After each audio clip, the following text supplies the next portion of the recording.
Welcome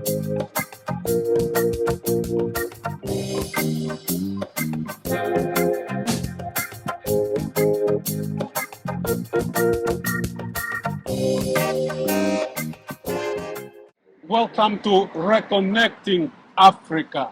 I'm here in the streets of Newtown, Australia, and I just bumped into a brother here. My brother, introduce yourself, please. Yeah, I'm Jake, Australian born. My dad's from America, my mom's from New Zealand. Nice meeting you. You can tell that I had a bit of African, I guess. Exactly.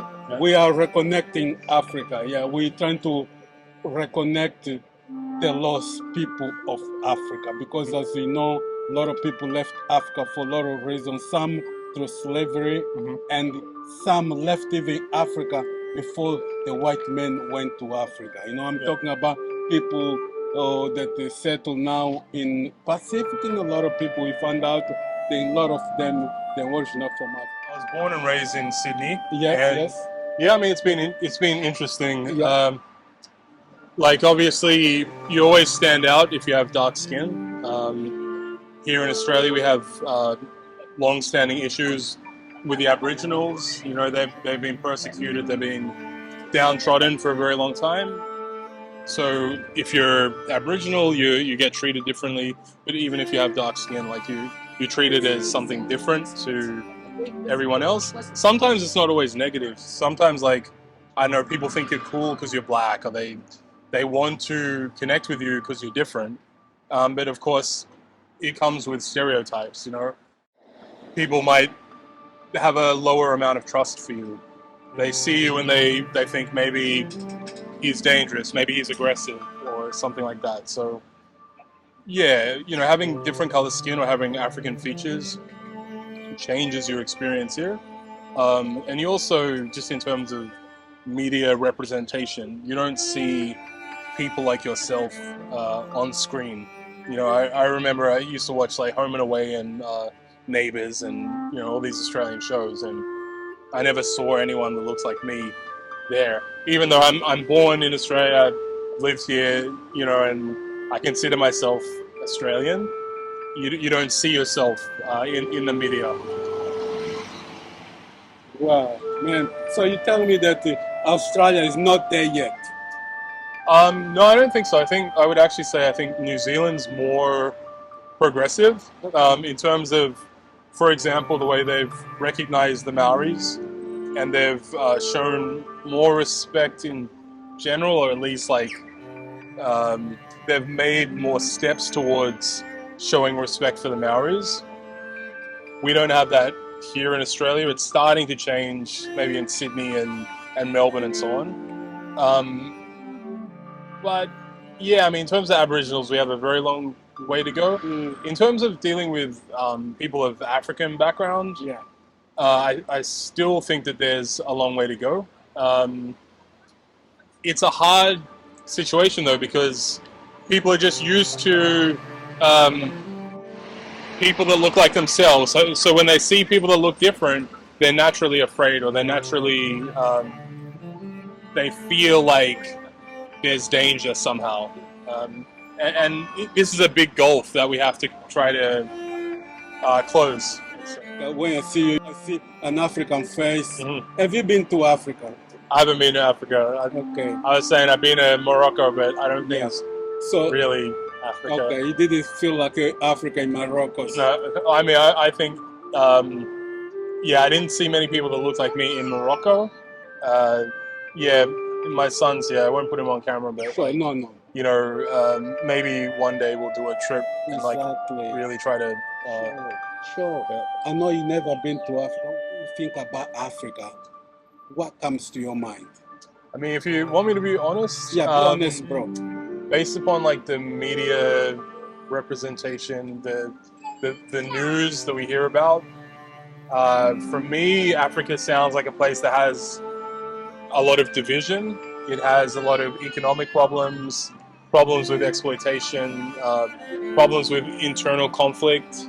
But I would say I think a lot of this has been brought about through the colonial exploitation for hundreds of years that has destroyed what it used to be, and forced these false boundaries that have really disrupted the original culture. My brother, you spot on. That's true. I can't add any more to what you just said. And that's one of the reasons that really made a lot of even descendants of Africans not to want to go to Africa Yeah. anymore. Yeah, there's an element of, I would say, also of fear. Like, you think it's a dangerous place. You know, you don't know where there's going to be conflict and so on. And I think even if you do go to Africa, maybe you just stick to like the resorts or anything like that because you're scared to go out. Yeah, I take this time, my brother, to say to those Afro-Americans, Caribbeans, Pacific brothers that want to go to Africa, when you go to Africa, spend time at the market, go to the neighborhoods, get to know the local. Nowadays we have Facebook, get to know some people before you get there, or get in touch with Reconnecting Africa. We set you up with some local people and you experience Africa, my brother. That's a really good point.